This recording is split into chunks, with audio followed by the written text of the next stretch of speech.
маскеров и на худой конец от Билла Гейтса или Барака Обамы.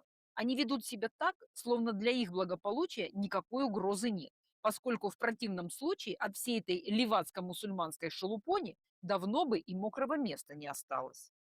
Ультралевые говорят, что во всех бедах рабочего класса, к которому они причисляют и потомственных безработных, живущих за счет пособий, грабежей и наркоторговли, виноваты, конечно же, корпорации и миллиардеры. Но у корпораций и миллиардеров есть названия и фамилии.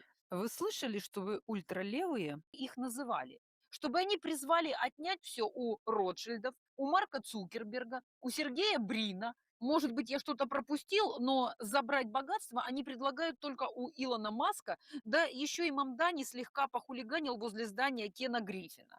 A 5% tax on billionaires living in California. But Sanders and Khanna's bill takes it a step further, applying to all of the nearly 1,000 billionaires in the United States. The Washington Post, which is owned by billionaire Jeff Bezos, published an editorial piece on Tuesday criticizing the proposal. The article reads, in part, even for billionaires, a 5% tax on every asset they own would virtually wipe out any gains they make in a normal year. No one that rich keeps all their money sitting around in a checking account. They own real estate and they make long-term investments that might not pay out for years. Studies analyzing what other wealth tax have raised show they raise less than their boosters promise because people shift their behavior. Many billionaires would simply flee or find new ways to shield their holdings. Plenty of European countries already learned this lesson. That article made its way to Sanders, who replied on X, surprise! The Jeff Bezos-owned Washington Post is against my 5% billionaire wealth tax. I wonder why.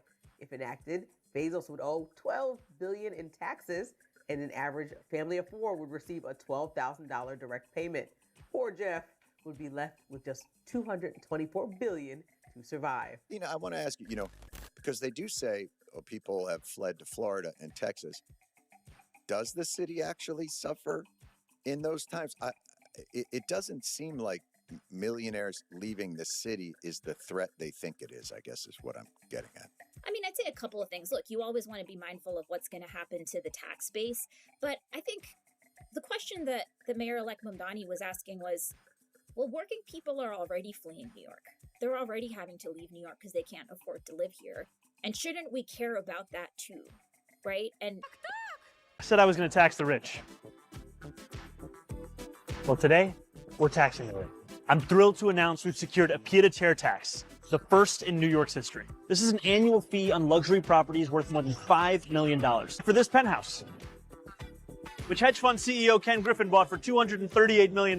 This pied-à-terre tax is specifically designed for the richest of the rich, those who store their wealth in New York City real estate, but who don't actually live here. But even so, they're able to reap the huge financial rewards of owning property in, dare I say, the greatest city in the world.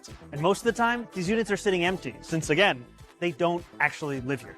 This is a fundamentally unfair system that hurts working New Yorkers. Now, it's coming to an end. This tax will raise at least $500 million directly for the city. It'll help fund things like free childcare, cleaner streets, and safer neighborhoods. As mayor, I believe everyone has a role to play in contributing to our city, and some a little bit more than others. To the surprise.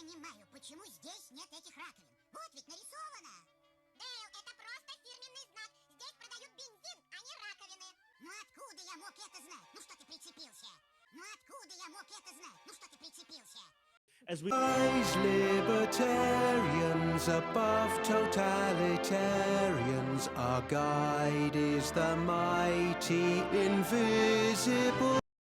Я все понял. Оказывается, это неправильно. Буржуя! Совсем неправильный. Буржуя! Делают неправильный мед. Я вниз спускаюсь. В Багдаде все спокойно.